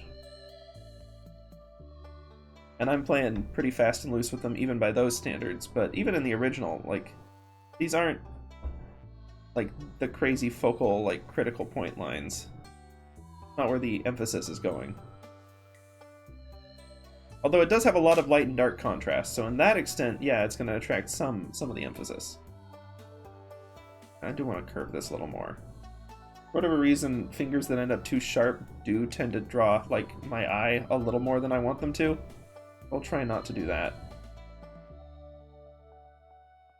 And let's make that one a little softer and a little more rounded at the end. And we'll do a slightly better job on some of our hatching here. Then the thumb itself is, again, in, like, pretty solid darkness. A few hatches up.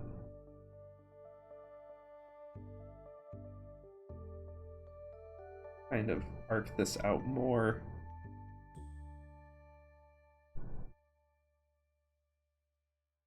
I may have moved this one, like, angled too far back, truthfully. Make the thumb believable, but that's okay. Just kind of extend the shadows to fudge that. Not that I recommend fudging that, but, like, again, this is less for the style study and more to be able to say, I finished the piece and I'm done with it, so you can get closure, which is a whole separate psychological challenge with art, is figuring out how to say that you're done. But we won't worry about that one so much today. There we go. That's a little less awkwardly sharp and gives us space for this other one.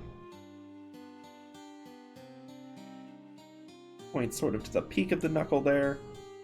Basically intersects this one coming down as well.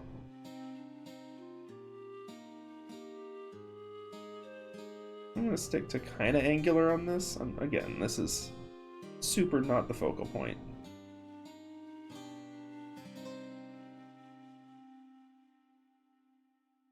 The shadow is doing more of the, like, definition at this point. I'll just use a larger pen for it, truthfully, but whilst we're here, kind of a gap there, a little bit of light. And then we're dealing with, like, the actual, like, sleeve.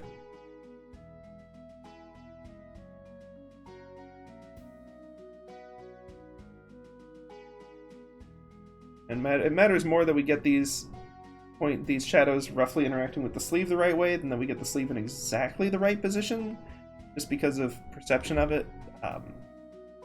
Man, jeepers, that explanation was very poor. I apologize for that. Let me try that again in just a second, once I get the pen size a little bigger and actually think that through. What I mean to say is, generally, yes, the positioning on stuff is super critical. But because, again, this is not the focal point, and like the proportions are fairly clear because of all of the other things we've got here, although these are looking stinking janky. But like, at this point, my focus is more like getting the shading right relative to the finger and then having the sleeve too far away of it is going to look very awkward. And if you want to fix that without redrawing the sleeve, I would extend the shading rather than like just leaving the gap. Because the shadow interaction is definitely correct, and it's more important that it's looks roughly accurate to both the hand and the sleeve than that it is actually like perfect. Or then that it's perfect relative to one of them, but like wildly wrong compared to the other. A couple that are halfway is generally better than like a part that's amazing and a part that's terrible.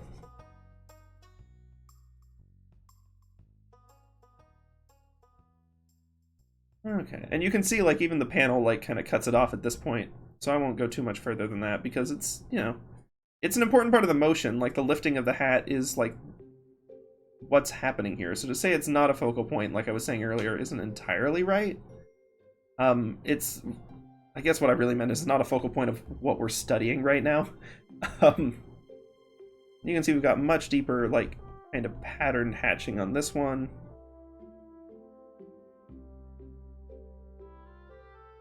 We're following like the fabric and the fairly dark pattern happening on it.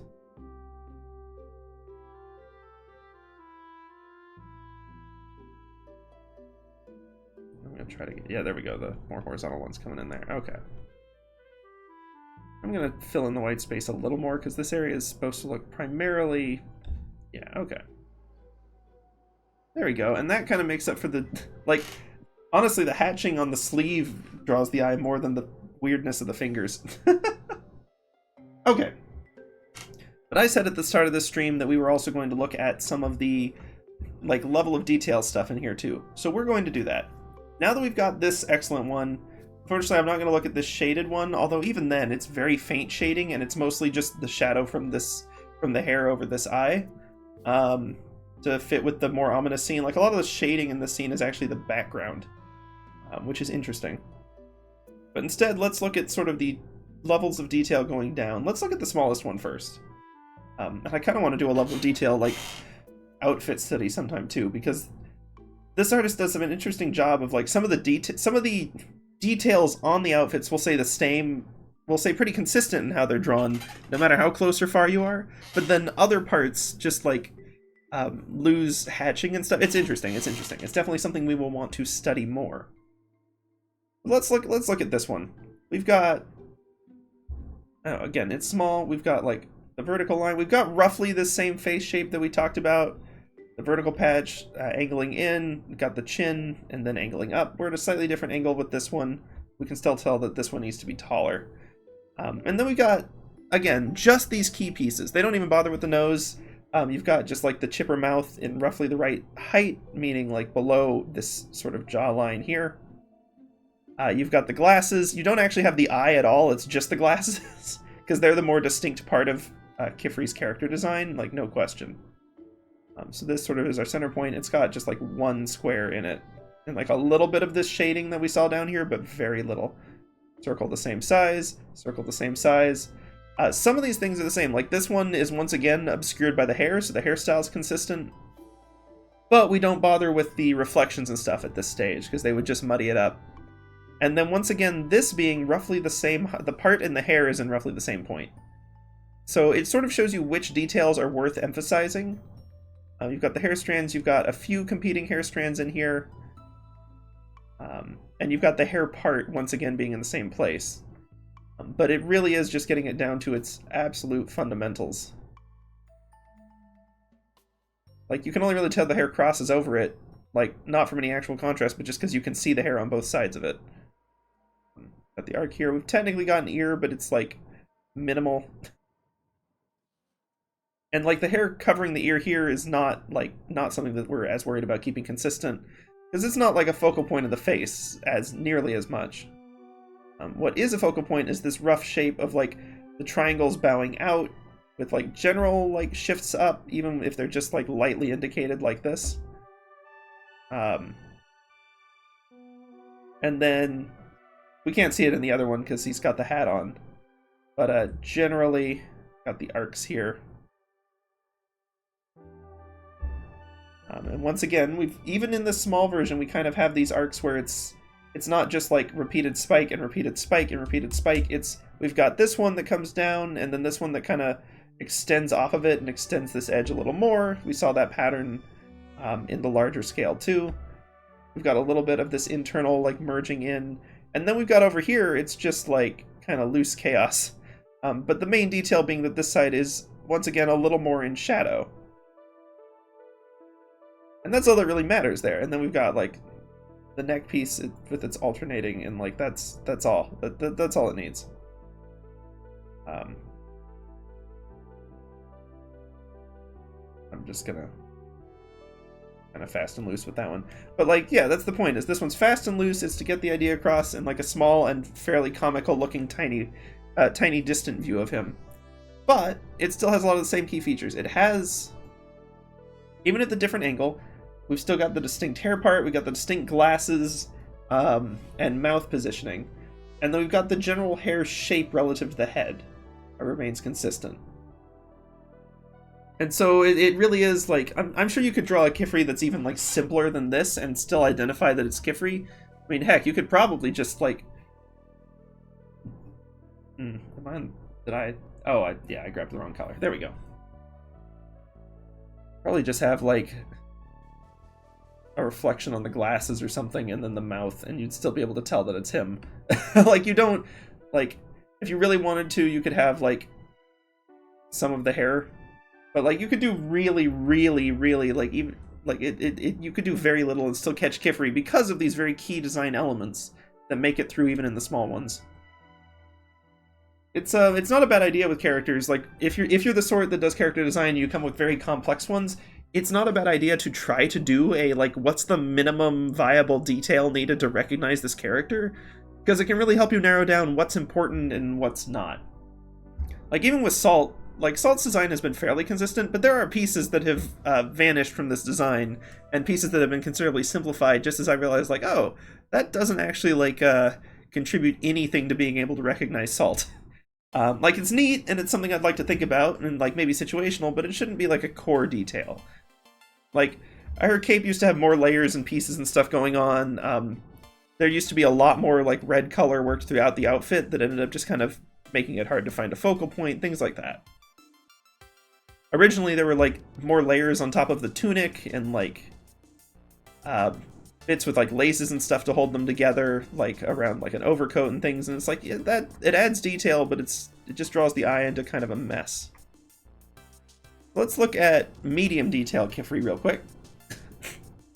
In Takenshire? If there was, probably not anymore. From that D&D campaign, I suspect Takenshire's glasses store would not be faring amazingly well right now.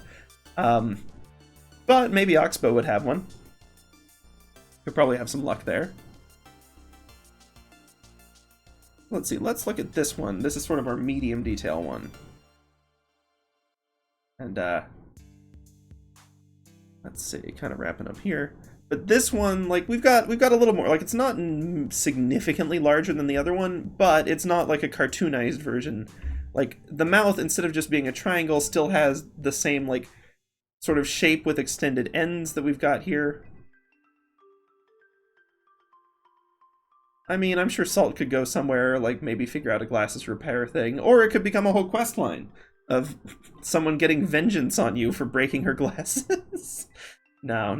Who knows? Let's see, in this version we actually have the nose, but again, it's still simplified, but it's the same three components here. You see we've got the top line, and then the shadow under the left side, and then the mostly horizontal under the right. This one still has those, like, it's the same three lines, it's just simplified. So it's not, like, because these are all roughly the same view, even in these simplified versions, they're following the same components. Now, I've probably drawn this, like, a little too low. And you can see there's, like, actually a little reflection on the black one in here. Like, there's that little gap. And we actually have the eye this time. Simplified, of course, but even then it still uses the incomplete pupil stuff we talked about. And then, once again, hairline hitting in exactly the same way. the strands like that are actually hitting the glasses are a little bit different, but it's still hitting the same way. And we've got some variance in the size of these. It's not just a consistent zigzag, some variance in the layering, and the same hair part line. I actually emphasized a little more in this one because it's not obscured by the hat. A few that are coming down here. Once again, one ear that's visible, one that's a little more obscured, like in the more detailed one. Less hair on the bottom, because the hair generally follows like a trapezoid thing where it's wider at the top, and then there's like the peak that there's not the strands, but like the stray strands generally follow that trapezoid. I'm obviously just kind of blasting through this one at this point. But you can even see like we've got the same detail thing going on where there's a little more line work underneath on this side where it's in the shadow. Things like that.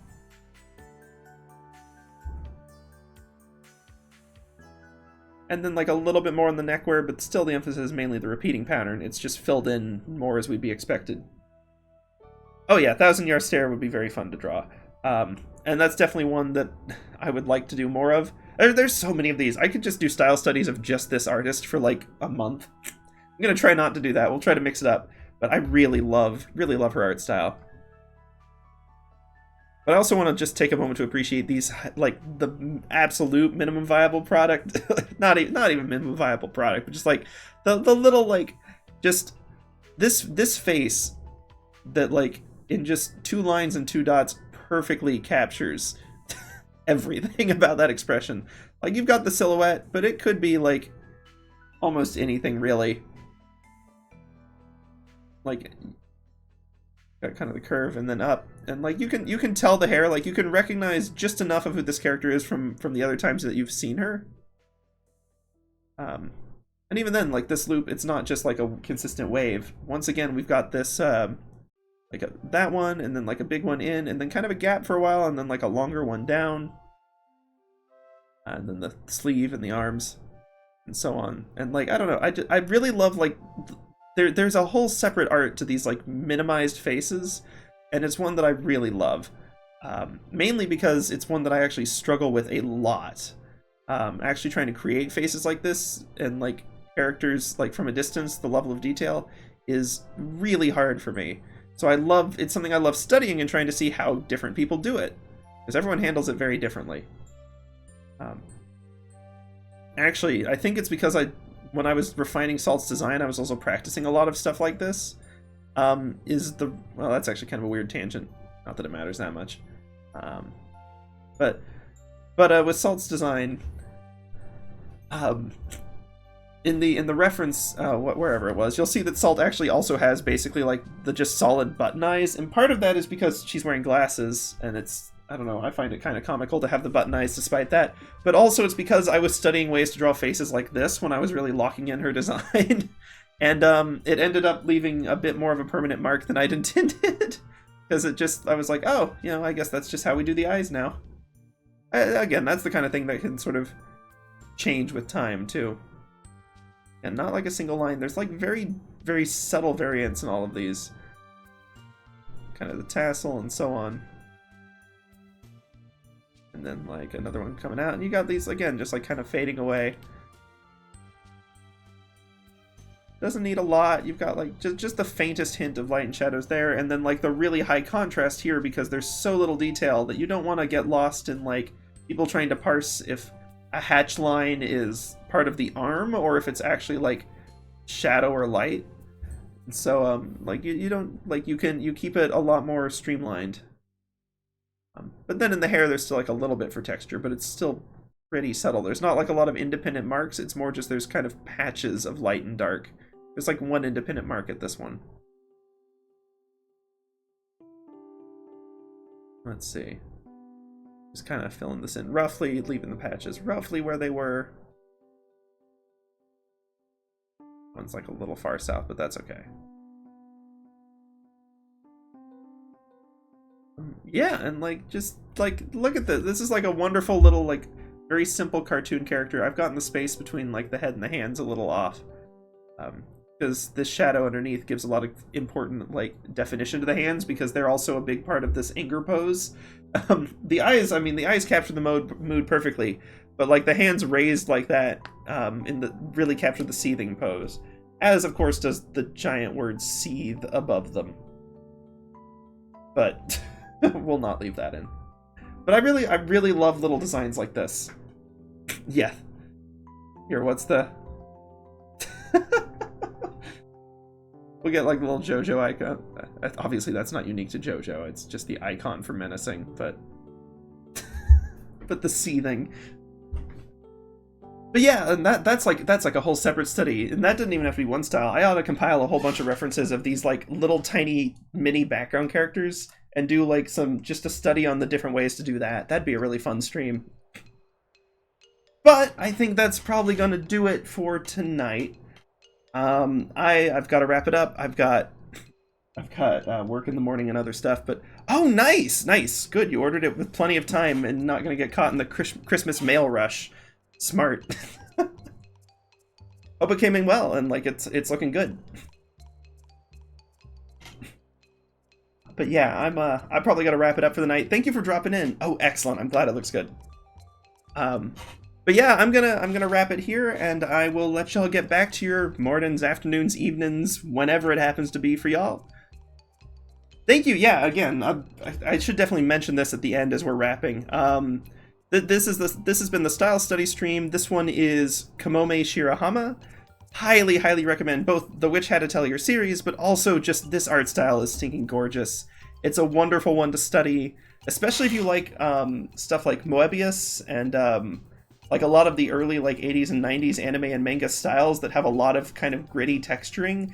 This one manages to kind of keep keep some of the gritty texturing, but in a more loose and floaty and kind of like mystical, magical way, as opposed to like the harsher mystery of some of the stuff you get from Moebius and different things. I mean, they all have kind of a sort of esoteric vibe to them, but this one's, it's really lovely, and it's a wonderful art style. It's a really fun story. Highly, just super recommend it. Definitely go check it out. And we will continue doing Salt in this style, I suppose. We'll finish her at some point. Let's see.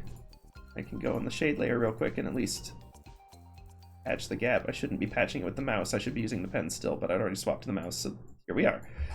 Anyway, got that. And background of the thing I drew. Oh yeah. Yeah, no, it's fun, and I love style studies. Oh, the front cover. Oh yeah, this thing. Yeah. The front cover's yes, it's great.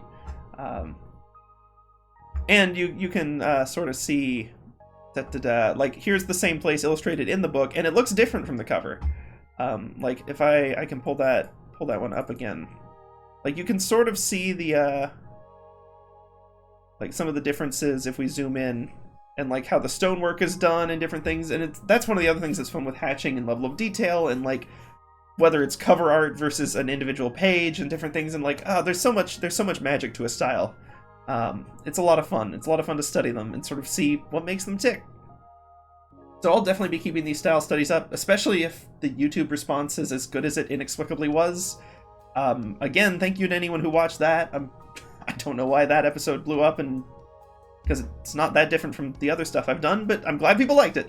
But yeah, no, we'll keep doing these. I definitely love this style, and there's plenty of other artists whose style I want to give a shout out to and study and really like dig into more. So we'll be doing these for a while, I think. We'll mix it up here and there, but we'll probably shift to this instead of as many of the, probably going to get away from these super long form, like, Miquella 50+ hour projects for a little while. We'll come back to that another day. But until then, thank you, Scopic, especially thank you for dropping by. And thanks to anyone who's watching this, and I hope y'all have a great, I already said morning, afternoon, even night. Whenever it is for you, I hope it's great, and I will see y'all on the flip side. So have a good one.